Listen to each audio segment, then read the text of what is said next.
Hello and welcome to the Daily Dose. As a young kid, I wasn't in a ton of activities. We had our family life and our farm life, and that's just how it was. I'm not sure if it was my choice or my parents' for time or for money or whatever. Regardless, I just wasn't involved in sports as a young kid. So once I got to late elementary school, I learned quickly that when you were playing in teams, I was not going to be first or even the second pick.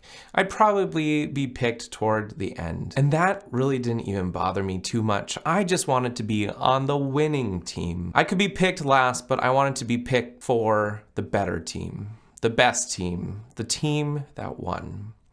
And isn't that so much like life? There are so many teams, so many groups out there and sides of life, and we just want to be on the right side. It seems as of late that the sides are getting even more divisive. What church you belong to, what political party you are part of, if you eat meat or are a vegan. It doesn't matter what group we're talking about, we just want to belong. And I think we all know what it's like to feel like as an outsider. And for whatever reason, it seems that we feel it more and more these days. In a world that is so deeply divided and polarized, it seems that it is harder and harder to find places where we feel like we truly belong just as we are.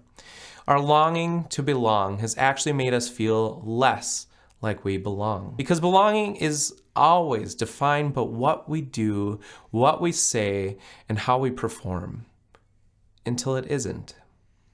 Ironically, this is what Jesus came to change some 2,000 years ago. He desperately wanted to end this game so that all of us know that we belong.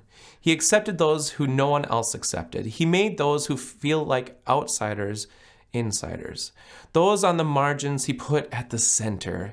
Those others avoided, he moved toward. Back when Jesus walked the earth, there was a group of fishermen, and for all reasons, these guys were on the losing team.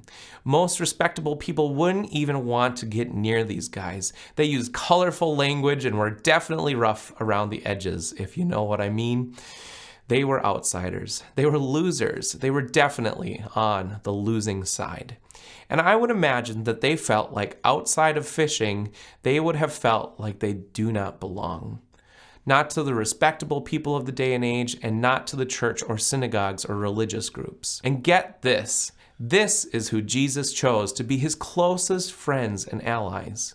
Jesus, through his entire ministry, goes after, seeks out, and loves these kinds of people, these outsiders, from dirty fishermen to tax collectors to prostitutes. These are the people that Jesus finds and loves. Jesus said, "I have not come to call the righteous, but sinners." Everyone is searching for somewhere to belong. Everyone, young and old, rich and poor, we can be confident that with Jesus, we always belong, and we can do the same with those we encounter, including others, suspending judgment and welcoming others into our lives. For Jesus, right or wrong, you belong. We can learn to see ourselves the way that God sees us, as belonging to God and belonging to each other. Quite likely, the greatest act of faith is helping someone know they belong. I'm going to say that one more time. Quite likely, the greatest act of faith is helping someone know that they belong. Thank you so much for joining us today. If you watch this on Facebook, hit the like and share button. If you watch on YouTube, subscribe. And if you are watching on television, invite some friends and family to join along with you. God bless.